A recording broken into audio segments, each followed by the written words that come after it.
แต่ละมื้อแต่ละเว้นเนาะตั้งแต่เฮาเกิดมาล่ะคือ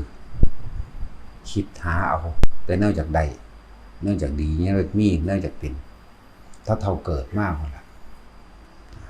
ขนาดได้ยินได้ฟังแทมแล้วถึงขนาดนี้มันจะต้องคิดหาใดหาดีหามีหาเป็นหาจังซั่นบ่มีมือพ่อสมัยตะกี้สมัยพุทธเจ้ามีชีวิตอยู่ก่อนหน้านั้นคือพวกเดรัจฉีเขาสิมีวันสำคัญของเขาในวันทำกิจกรรมรวมยังเขาก็ว่าไปเพราะท่านมีได้วันแรม8ค่ำหรือขึ้น8ค่ำหรือแรม15หรือขึ้น15ค่ำบ่ท่านมีแต่ว่าก็มี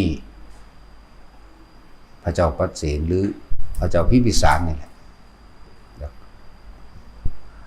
ขอเสนอความเห็นว่าพวกนักบวชนอกศาสนาชี้เปื่อยต่างๆหรือพวก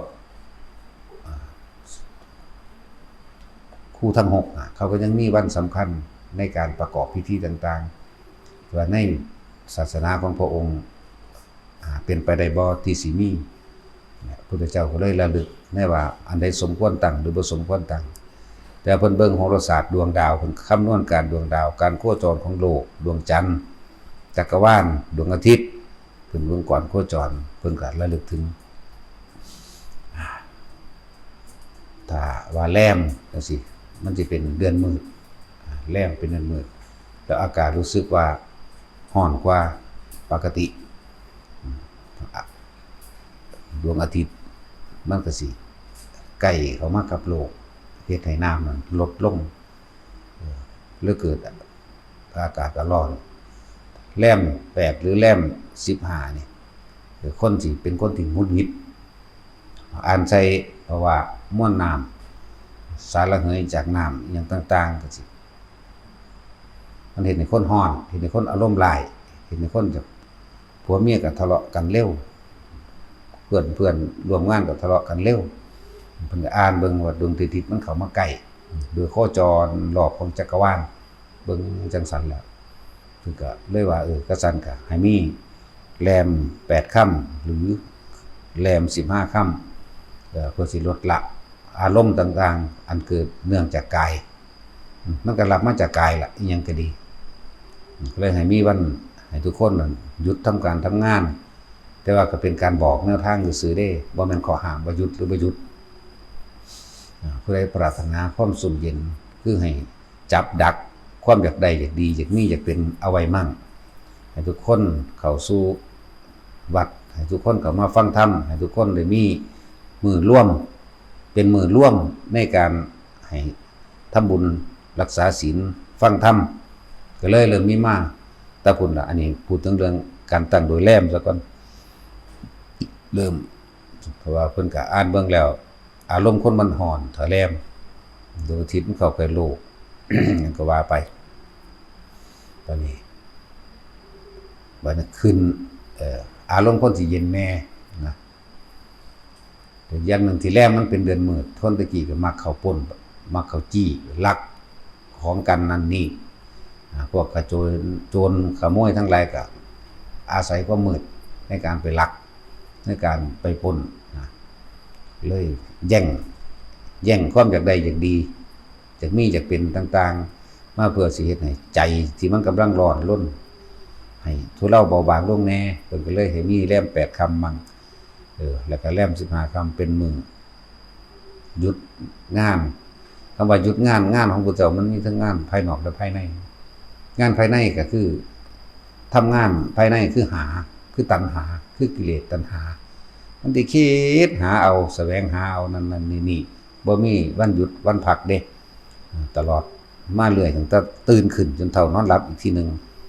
เพิ่นเลยว่าให้เอาถ้ำนั่นน่ะเป็นน้ำดับไฟไว้มั่งแย่งมันมามั่งแย่งความคิดเอากิเลสนั่นแหละแย่งความคิดเอาความโลภความหลงนั่นแหละโลภโกรธแย่งมามั่งก็เลยให้มีวันธรรมสวนะหรือวันฟังธรรมนั่นเองคือ8ค่ำแรม8หรือแรม15ส่วนการขึ้นบัดนี้อากาศสิเริ่มดีแล้วก็สิมีเดือนหงายอาศัยแสงจันทร์ดวงอาทิตย์กระทบ ศาสตร์เข้าสู่พระจันทร์เฮ็ดให้รู้สึกว่าอารมณ์คนสิสุนทรีย์คนสิมีราคะคนสิมีราคะมากหรือราคะกล้าก็ตอนช่วงขึ้น8ค่ำหรือขึ้น15ค่ำนะขโมยชักโจรก็สิบ่ค่อยลักปานใดเพราะว่ามันเห็นหุงมันเห็นทางมันมองเห็นทางสั่นคนก็ใจเย็นขึ้นถ้าแลมคนหนักไปทางอารมณ์โกรธเกลียวถ้าขึ้นคนหนักไปทางอารมณ์ราคะก็เลยว่าแย่งออกมามั่งทุกคนเข้าวัดทุกคนฟังธรรมทุกคนปฏิบัติมั่งมันก็เลยมี15คำขึ้น15คำหรือแลม15คำมาเท่าซุมื้อนี่แหละอาศัยตัวนี้เดือนนึงก็มี4เทื่อนึงเด้ล่ะเดือนละ4ครั้งถ้าขนาดว่าเดือนละ4ครั้ง4วันนี่จักเฮาสิถือทำเป็นน้ำดับไฟคือตัณหาเฮาเองไฟราคะไฟโทสะไฟโมหะบ่ฮู้ว่าสิดับได้ส่ำใดนี่ก็ขึ้นอยู่กับตัวเจ้าของเองเด้เพิ่นก็เป็นแต่เพียงผู้แนะนำสั่งสอนเทศนาบอกอะไรควรอะไรบอกบ่ควรซื่อๆเด้บอกอันนี้ทั้งดีนี่ทั้งเลวซื่อๆนั่นแหละตอนนี้เฮามาคิดเบิ่งตัวเฮาเองซุมื้อนี่ตั้งแต่ตื่นขึ้นจนเท่านอนหลับเฮาคิดสาระอิหยังจักอย่างอยู่มีแต่คิดเอาบ่จากร่ำจากรวยได้เงินได้ทองได้มีรถมีเลือกสวนใบหน้ามีชื่อเสียงมีเงินมีทองมีลาภยศมีสรรเสริญจังซี่บ่ตลอดตั้งแต่ตื่นจนเท่านอนหลับมีแล้วก็ไปอวดไปอ้างบ่นี่ไปจังซี่ล่ะถึงก็เลยให้พวกเฮานั่นน่ะเอาวันนี้เป็นวันสำคัญในการลดละกิเลสตะของเองแน่แย่งมันมามั่งนิดๆหน่อยๆแน่บ่ได้ว่าหลายเด้นี่นาทีนึงจักสิได้บ่ได้เด้ขนาดมันเป็นวันพระนี่ก็ดีแต่ละมื้อแต่ละเว้นนี่หยุดคิดในความหยุดคิดอยากได้อยากมีอยากดีอยากเป็นนี่แบบโลกนะมันได้พอหน้าที่บ่มื้อนึงนี่รวมเบิ่งเด้อเจ้าของเองมีแต่คิดสิเอานั่นสิไปนี่สิหานั่นหานี่ไปหาหมู่พวกคนฝูงก็ไปหาผู้ผลประโยชน์อาชีพการงานนั่นนี่ก็ว่าไปนั่นแหละบ่ว่าข้างขึ้นหรือข้างแรม15คำ8คำเหมือนกันให้เฮาทดลองให้เฮาคิดถึงตัวเองนั่นแหละความอยากได้ถ้าว่าตัวเองเข้ามาสู่การเข้าวัดฟังธรรมแล้วปฏิบัติธรรมแล้วให้เบิ่งอารมณ์ของเจ้าของเป็นเครื่องเทียบเฮาลดละลงมากน้อยเพียงใดเอาตัวเองเป็นตัววัดใจวัดความรู้สึกเจ้าของเองเด้นั่นแหละขึ้นอยู่กับตัวเองทั้งเบิดอิหยังก็ดีสัตว์โลกเป็นไปตามกรรมคือการกระทำของตนบ่ได้ขึ้นอยู่กับผู้อื่นบ่มีคนใดดลบันดาลให้ได้บ่มีเทพเจ้าอินทร์พรหมสิ่งศักดิ์สิทธิ์ดลบันดาลมาได้ถ้ามันดลบันดาลได้มันขอได้บ่มีคนผู้ใดทุกข์จักคนแล้วก็บ่มีคนตายอีกผู้ใดก็ย่านตายก็ขอบ่ให้ตายขอบ่ให้ป่วยขอบ่ให้พัดภาคนั่นแหละจึงบอกว่ามันบ่มีแนวดลบันดาลทุกอย่างเกิดขึ้นจากการกระทำของเฮาเอง กรรมเฮ็ดให้เฮาเปลี่ยนรูปเปลี่ยนนามไปตามภพต่างๆกรรมคือการกระทำจิตเจตนาอารมณ์นั่นแหละตัวนี้จิตเจตนาเดี๋ยวมันสิมีอารมณ์ปนในจิตเจตนาคือความคิดอยากได้โมโหมั่งดีใจมั่งโลภแล้วแต่ก็เกิดอารมณ์ความรู้สึกพอใจมั่งบ่พอใจมั่งหลายอย่างนั่นแหละอารมณ์มันเกิดภพมันก็เกิดเป็นจังซี่จังว่าทุกวันศีลวันพระพวกเฮาเอิ้นแต่วันศีลวันพระ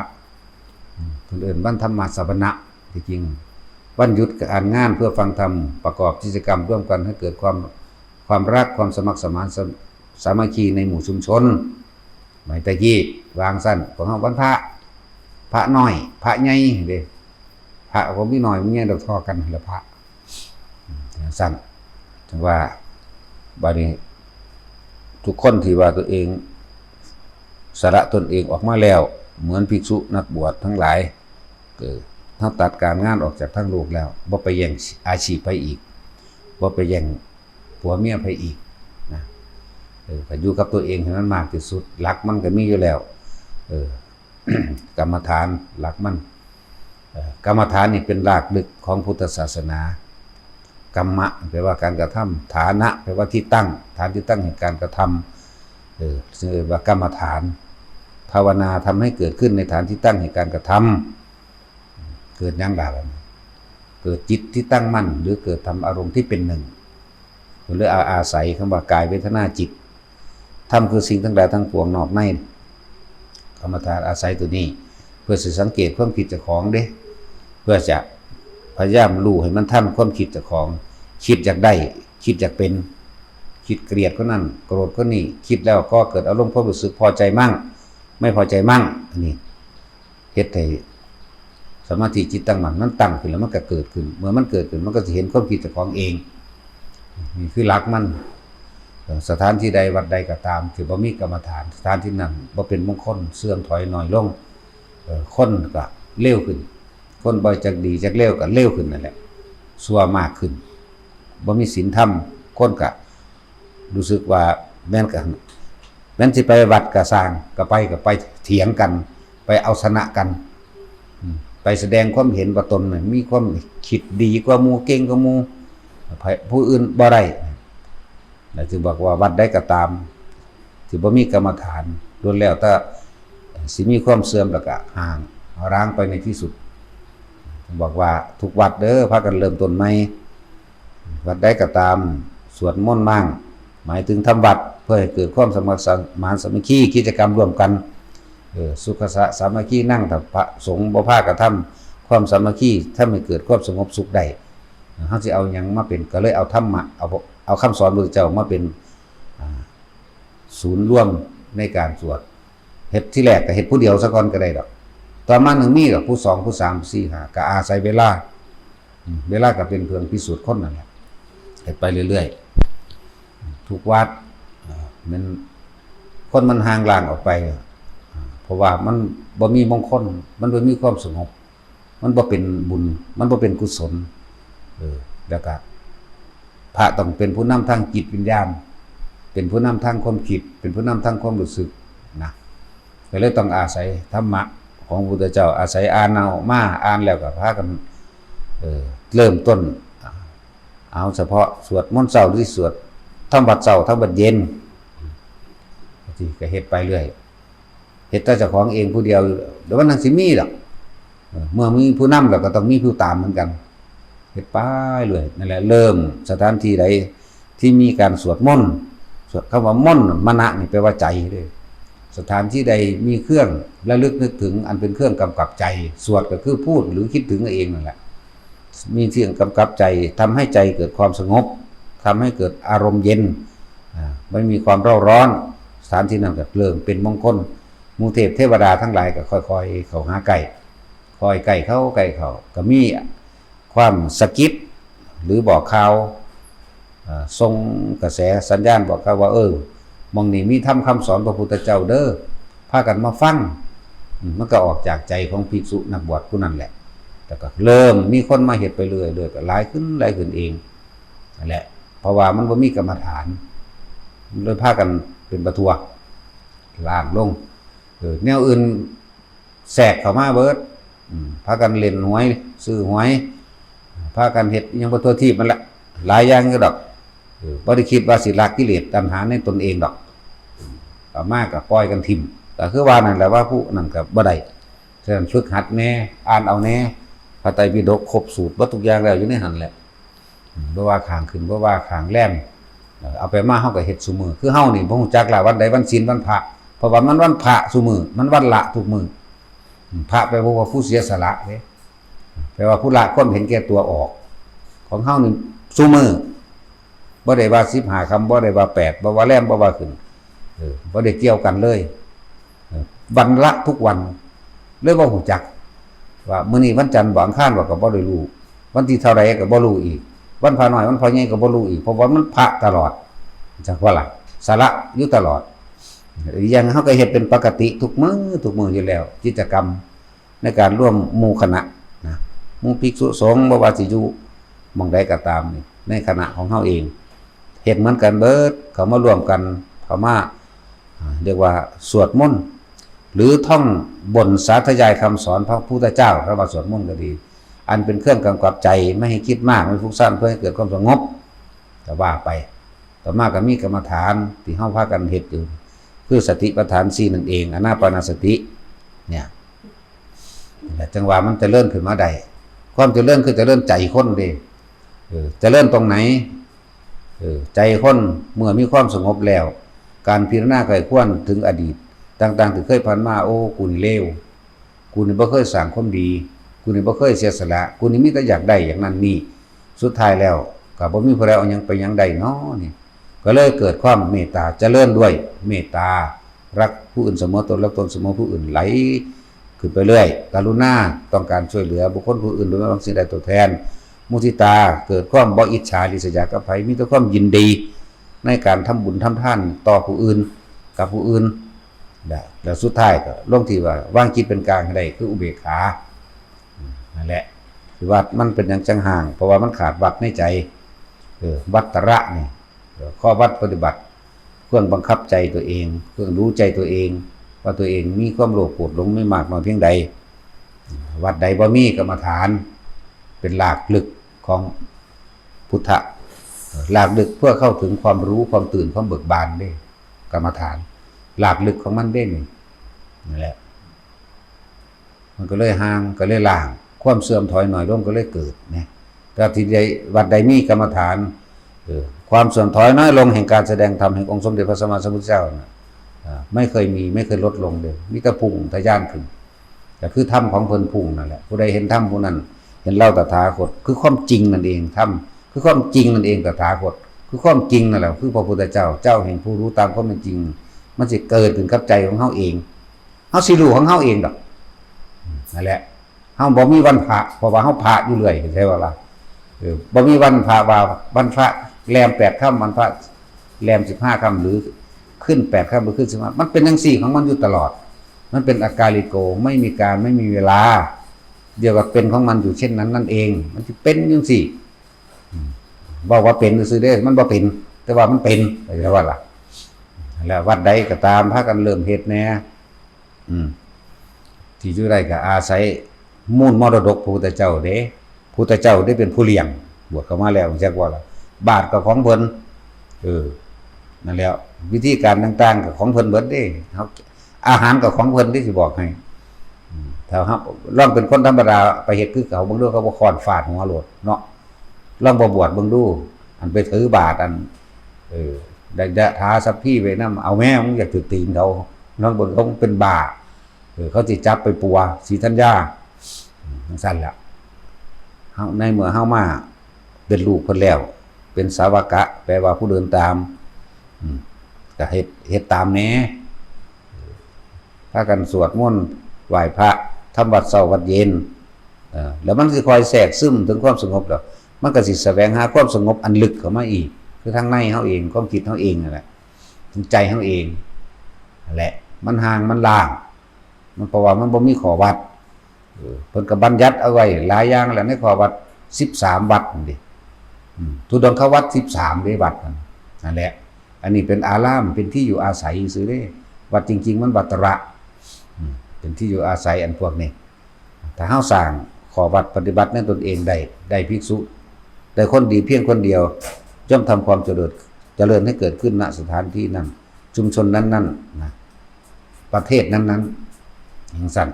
พระเจ้าออกบวชผู้เดียวสะเทือนมาฮอดพี่เองจนฮอดพวกเฮาได้เอาเยี่ยงอย่างทำตามพระเจ้าออกบวชผู้เดียวออกแบบนั้นแล้วก็เพิ่นก็สละทิ้งอยู่แล้วต่อมาก็มีพระสงฆ์แต่ละสถานที่แต่ละถิ่นเนี่ยแต่มีพระดีแต่ละถิ่นความเจริญก็เกิดขึ้นเจริญนี่เจริญเมตตาเจริญบ่ฆ่าบ่ลักบ่ปล้นบ่จี้กันเด้บ่แม่นวัตถุเด้คนเฮาถ้าเข้าใจคำว่ามัชฌิมาหรือใช้ชีวิตให้พอประมาณปานกลางจังซี่หรือแค่มันบ่มีหยังมากดิ้นรนคนขวายขากันตายไปแค่นั้นแต่แค่หากินซ้ำตายบัดนี้มันก็เริ่มเห็นอกเห็นใจกันตัวมันได้ฟังธรรมมันได้สวดมนต์มันได้ใจสงบเห็นอกเห็นใจกันเลิ่นว่ามีเมตตาเลิ่นว่ามีกรุณาซอยเหลือกันเลิ่นว่ามุทิตาบ่อิจฉาริษยากันเลิ่นว่าบ้านคิดเป็นกลางเสมอภาคได้นั่นแหละแต่ละวัดพากันเฮ็ดแน่บ่แม่นว่าเพิ่นเบิ่งแต่ยอดเพิ่นเด้โอ้เพิ่นบารมีก็เบิ่งต้นบารมีเขาเนี่ยเขาล้มลุกคลุกคลานเขาผ่านเหตุการณ์ตายแล้วฟื้นตายขึ้นมาเท่าใดแล้วถูกหลายๆอย่างบ่มีผู้ใดฮู้หรอก ว่าเฮาต่อสู้มาเพียงใดแต่สิ่งที่ต่อสู้ที่หนักสุดก็คือต่อสู้ใจของเด้มันต่อสู้กับผู้อื่นเด้เฮาบ่ย้านผู้อื่นเด้บ่ย้านไผเลยในโลกนี้ย้านเจ้าของจักว่าล่ะเพราะการกระทำสิ่งใดลงไปแล้วมันก็ย้อนขึ้นหาเจ้าของบ่ได้แปลว่าจะไปฟันข้อผู้ใดดอกบ่จะแปลว่าไปท่าตีท่าต่อยกับไผดอกนั่นแหละอารมณ์เพียงชั่ววูบนิดเดียวนึงได้มันฆ่าคนได้จักว่ามันเลยเป็นตาย้านเจ้าของบ่ได้เกี่ยวกับตัวน้อยตัวใหญ่บ่ได้เกี่ยวกับฐานศักดิ์และอำนาจเด้คนเฮามันทอกันนั้นวูบเดียวเท่านั้นนั่นแหละตัวเองนั่นแหละน่ากลัวที่สุดจักว่าล่ะพอ